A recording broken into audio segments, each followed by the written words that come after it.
La biochimie médicale est une spécialité qui ouvre dans des sphères d'exploration des solutés biologiques. Au quotidien, dans les laboratoires, les formations sanitaires, nous réalisons des examens biochimiques, que ce soit des dosages de glucose, la créatine, l'urée, l'acide urique, les transaminases, qu'importe la molécule, nous réalisons des dosages au quotidien. Et pourquoi? Pour sauver des vies, pour évaluer les prises en charge, pour contrôler et voire même orienter dans des profils de recherche. Dans cette initiation, nous allons vous donner un guide d'apprentissage dans le domaine médical orienté pour la biochimie.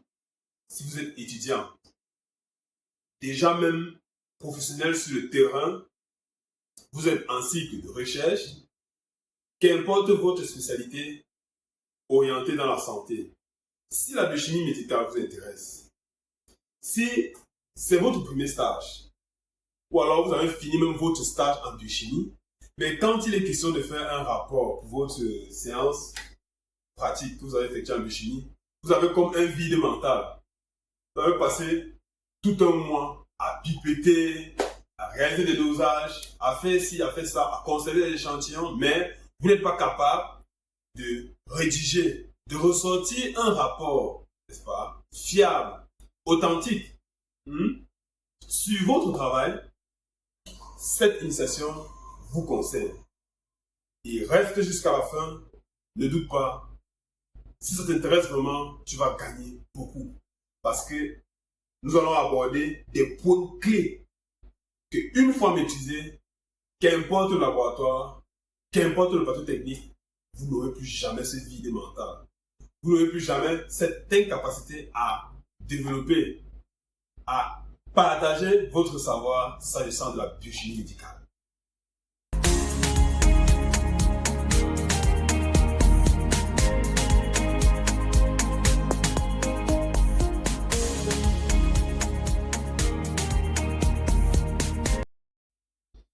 Si c'est la première fois que tu prends cette chaîne, je m'appelle Michael, je suis un passionné des sciences de la santé.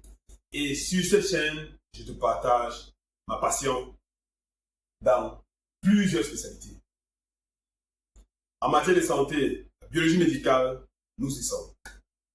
Dans les conseils de santé, santé communautaire, nous y sommes avec tant de professionnels. Avec Madame Cécile, elle va vous donner une orientation sur la prise en charge des enfants, l'éducation maternelle, infantile, et voire même dans la nutrition. Donc, il faut nous suivre si ça te passionne. Toujours dans cette passion pour la santé, avec des étudiants qui ont aujourd'hui rejoint la communauté, n'est-ce pas? Et pour ça, et surtout pour vous, qui jusqu'à présent, vous avez trouvé pertinent ce que nous faisons, nous vous remercions. Continuez ainsi, et rien que pour vous là, nous allons toujours partager encore et encore du savoir. Et pour terminer, toujours dans notre perspective, nous partageons des story time sur le terrain où nous vous mettons en contact avec les réalités du terrain. De telle manière que vous pouvez jauger en temps réel notre contexte limité quand nous vivons en zone endémique où sévit des endémies comme le paludisme et tant d'autres pathologies. Si vous aussi vous êtes dans ce contexte, si vous aussi votre santé vous passionne, alors la communauté OARE est la meilleure. N'hésite pas à t'abonner si tu trouves ça pertinent. Et allons-y dans le contexte. Alors, la biochimie médicale, c'est quoi? Simplement parlant pour toi qui t'initie. La biochimie médicale, c'est cette spécialité, n'est-ce pas, de la santé qui s'oriente dans la recherche, n'est-ce pas, l'analyse des produits. On va dire ici, pour notre produit, orienté dans les échantillons biologiques. Dans ces échantillons biologiques, nous recherchons des solutés ou encore substances biologiques, ces substances biologiques qui vont nous permettre d'explorer le fonctionnement de votre organisme. C'est tout. Quand je dis explorer, si c'est trop complexe, comme certains le disent souvent, ça nous permet de faire quoi? Ça nous permet d'investiguer, de rechercher, de surveiller le fonctionnement de vos organes, de vos cellules, de vos tissus, de tout votre organisme en général. Comprenez ça? C'est ça la biochimie médicale. C'est-à-dire, nous allons nous orienter sur, n'est-ce pas, comment on procède pour analyser ces constituants biologiques ici pour l'être humain. Comment est-ce qu'on procède au quotidien? Les molécules biologiques d'intérêt médical, parce que nous n'allons pas analyser toutes les molécules. Ok? Nous n'analysons que ces molécules-là qui sont orientées d'intérêt médical. Et comme exemple, vous connaissez le sucre, le glucose, votre taux de sucre dans le sang, on doit connaître ça. Vous le savez bien. Et à côté de ça, il y a d'autres marqueurs. La créatinine, je l'ai dit, l'urée, l'acide urique, n'est-ce pas? Le contrôle des graisses dans votre organisme. Si vous êtes un peu, vous êtes un peu de ce genre de personnes qui ne contrôlent pas votre alimentation. Si vous ne le faites pas au quotidien, par exemple, les personnes obèses là, on a trop de gras dans le corps. On va parler le plus souvent de profil lipidique, le profil des lipides dans le sang. Ça, d'une façon globale, nous présentons ici l'intérêt, n'est-ce pas, médical de cette biochimie. Si vous avez compris ça, maintenant, comment est-ce qu'on procède quand vous y êtes? Parce qu'une fois sur cette paillasse, dans ce service, vous devez connaître des bases. Et la toute première base que nous allons aborder ici, pour déjà ici entrer dans la méthode ou alors les procédures que nous utilisons pour pouvoir réaliser à bien cette pratique. N'est-ce pas? Le premier profil que vous devez connaître, c'est les appareils. Oui. C'est la biochimie. Ici, ce sont les appareils. Et dépendamment du laboratoire où vous allez arriver, vous allez voir tellement de marques. Que ce soit l'urite 880 comme le mien là. Bon, je ne sais pas si c'est ce que tu utilises actuellement chez toi. Ou alors le Microlab Clean One. C'est dispositif. Je ne sais pas si vous avez ça. Cet appareil vous fait les examens de biochimie, de coagulation et ELISA. Ok? Bon, ça ce n'est qu'un exemple. Hein. Nous avons des tas d'appareils qu'on utilise pour faire la biochimie. Et dans certains laboratoires même, rien que pour la biochimie, vous pouvez voir même 5 appareils. Les principes de fonctionnement des appareils, nous n'allons pas aborder ça ici. Ok? C'est dépendamment du laboratoire. Ne vous inquiétez pas pour ça. Ne vous cassez pas souvent la tête sur l'appareillage. Ok? Ne t'inquiète pas. Sur l'appareillage, il y a toujours le manuel des appareils. Quand tu arrives au laboratoire, il suffit seulement que vous ayez la marque. Même en ligne, vous trouvez le manuel. Et dans ce manuel, vous allez voir toutes les directives. Chaque fabricant donne les directives sur le fonctionnement de l'appareil. Comment est-ce qu'on allume? Comment est-ce qu'on fait? On entre les données dans l'appareil. Ok? Ce qu'on va appeler plus tard le paramétrage de l'appareil. Ça, c'est pour la spectrophotométrie de base. C'est ce que tu dois comprendre. Maintenant, cherche à entrer en profondeur. Ok? Si vous voulez qu'on entre en profondeur sur ce principe, avec la formule de Beer-Lambert liée à le calcul de la concentration, n'est-ce pas, d'un solide, dans cette démarche-là, mettez en commentaire, on ne va pas entrer en profondeur sur cette formule-là. Okay? Il fallait ici que vous compreniez la première base. Comprendre le principe de lecture. Ok? Voilà. Maintenant, quand tu as déjà compris le principe de lecture, on a dit qu'il y a la notion d'échantillon. Ok? Parce que tu vas voir l'appareil. Ok, maintenant tu as compris le principe. Maintenant, l'échantillon dont on parle là, c'est qui? Voilà donc le deuxième module. L'échantillon d'analyse. Et en biochimie, nous avons plusieurs profils d'échantillons. Ok?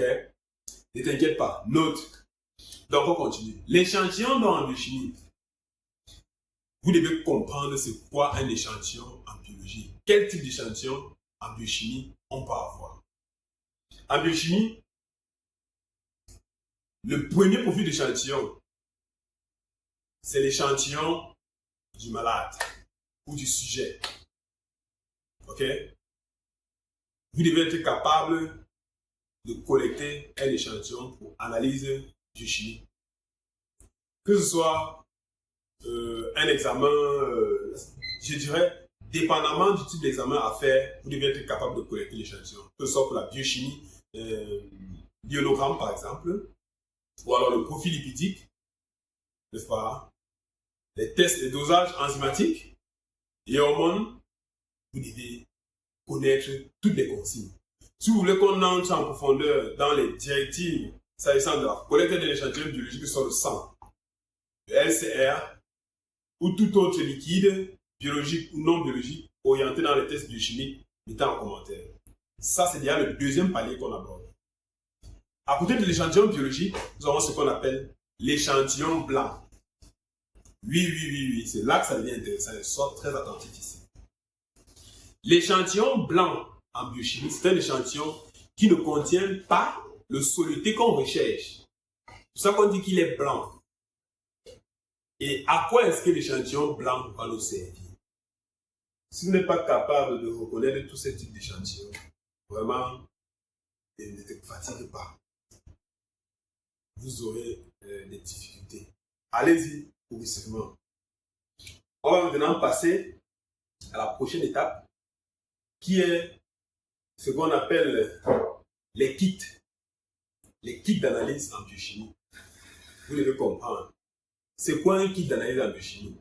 Tu as compris qu'en biochimie, il y a des appareils. Tu as compris que ces appareils ont un système de fonctionnement, la plupart par la spectrophotométrie, et d'autres techniques de lecture. À côté de ça, vous avez compris que ces échantillons qui passent dans l'appareil, vous devez les identifier et maîtriser leur composition et les différencier les uns des autres. Et une fois que vous les avez compris également, on va continuer cette suite avec les kits, comme celui-ci. Oui. Vous devez comprendre la notice des kits. Tout est là. Mais toujours sur les kits, il y a ce qu'on appelle le contrôle qualité des réactifs à la réception et pendant l'analyse.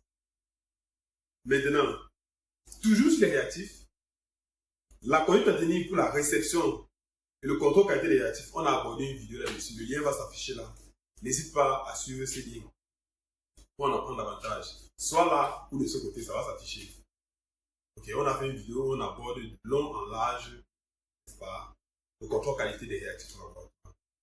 Et je complète la vidéo là en question avec la concentration de ton standard. Veille à ça.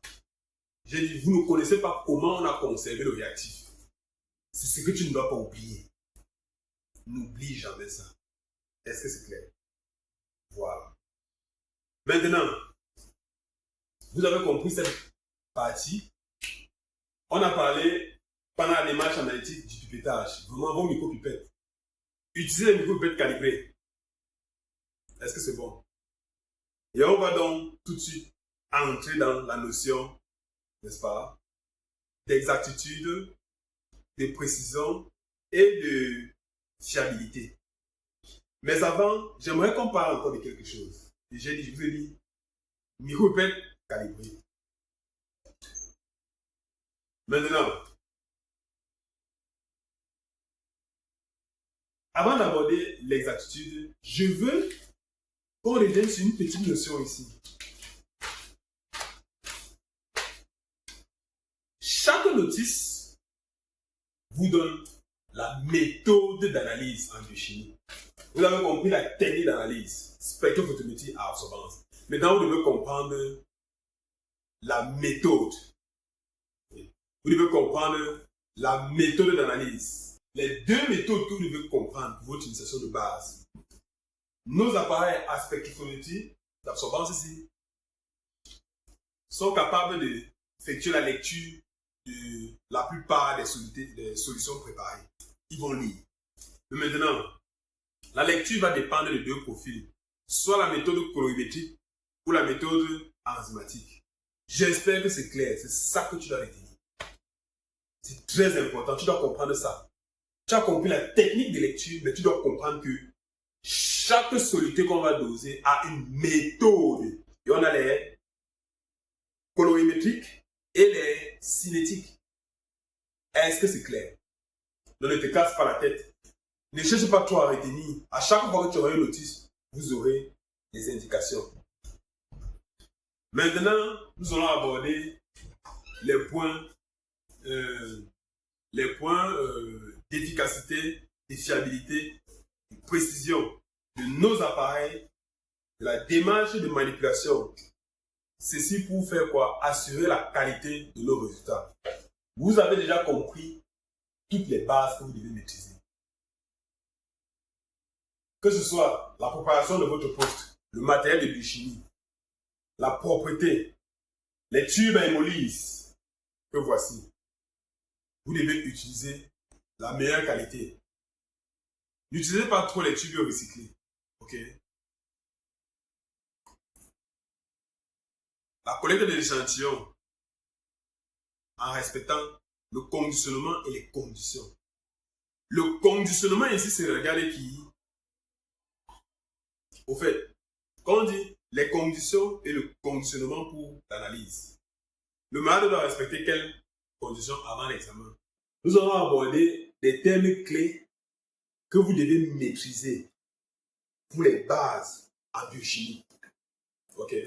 Des termes que quand vous allez appréhender ça, vous allez vous imprégner de ces termes-là, vous serez vraiment capable de travailler dans ce service.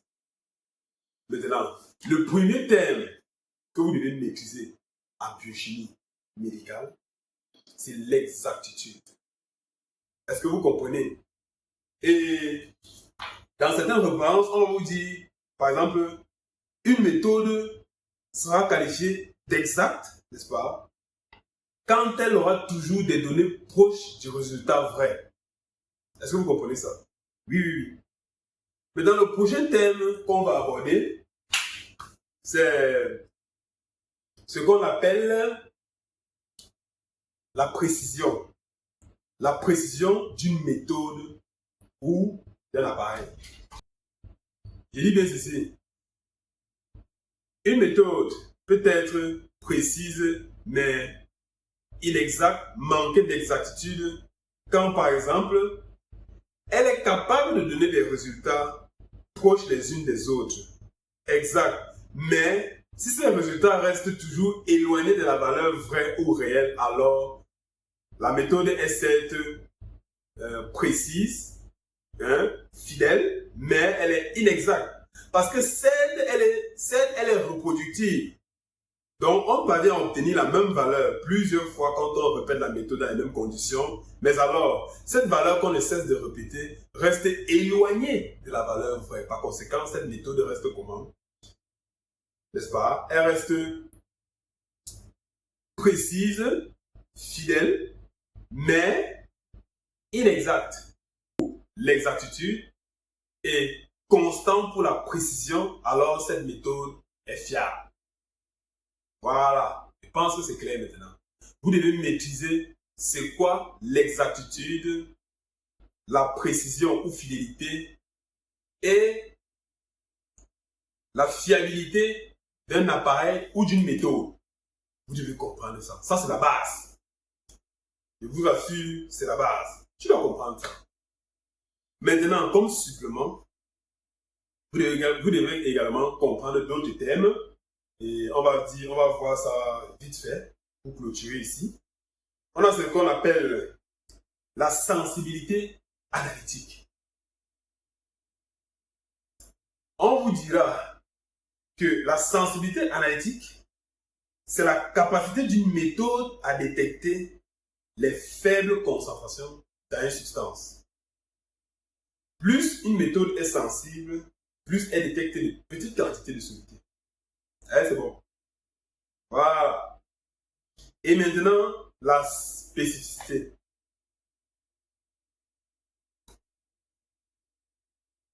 Ajouté à ça, on va mettre la linéarité n'est-ce pas? On va également ajouter la limite de détection, n'est-ce pas? Oui, on va ajouter ça. Commençons donc d'abord avec la sensibilité analytique. C'est très important à comprendre. Cette sensibilité et spécificité.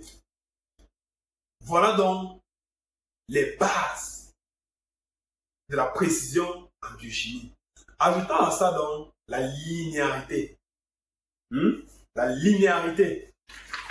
J'espère que je n'ai pas oublié des choses. Donc pour faire simple, la linéarité, c'est la capacité de cet appareil-là à donner des résultats proportionnels proches de la concentration réelle, vraie. Ça nous permet donc de faire la courbe d'étalonnage. Maintenant, on va voir ce qu'on appelle la limite de détection. Vous devez comprendre ça encore.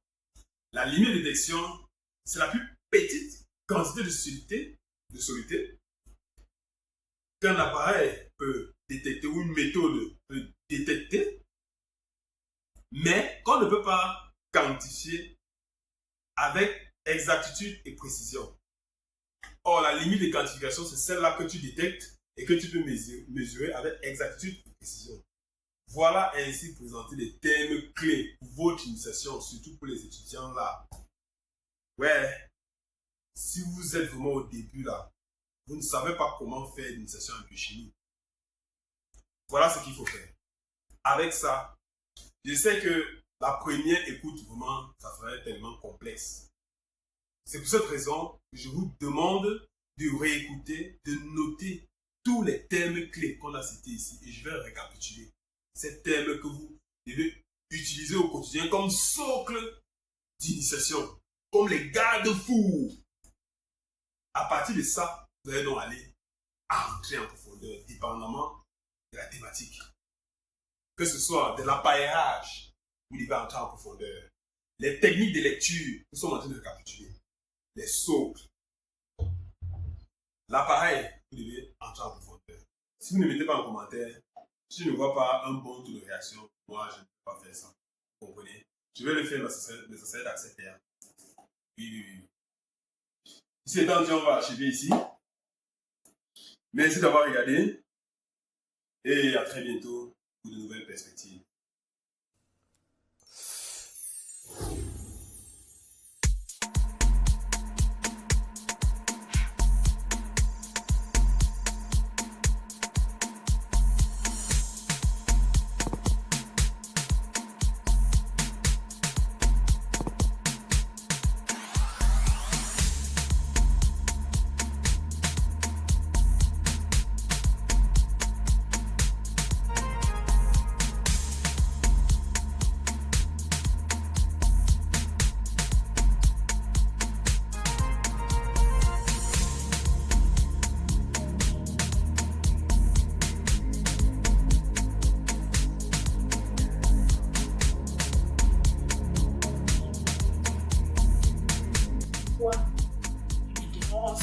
Les examens que tu devais faire avant, maintenant tu dois le commencer à les faire maintenant. Parce qu'on a des problèmes malades.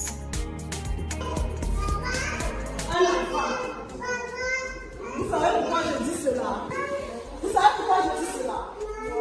Parce que un enfant de 6 ans à 15 ans ne réfléchit pas. C'est toi qui réfléchis à sa place. Mais de nos jours, quand j'ai en face de moi un enfant, quand je pose avec toi, je peux dire ça c'est un enfant qui veut développer, ou ça c'est pas un enfant qui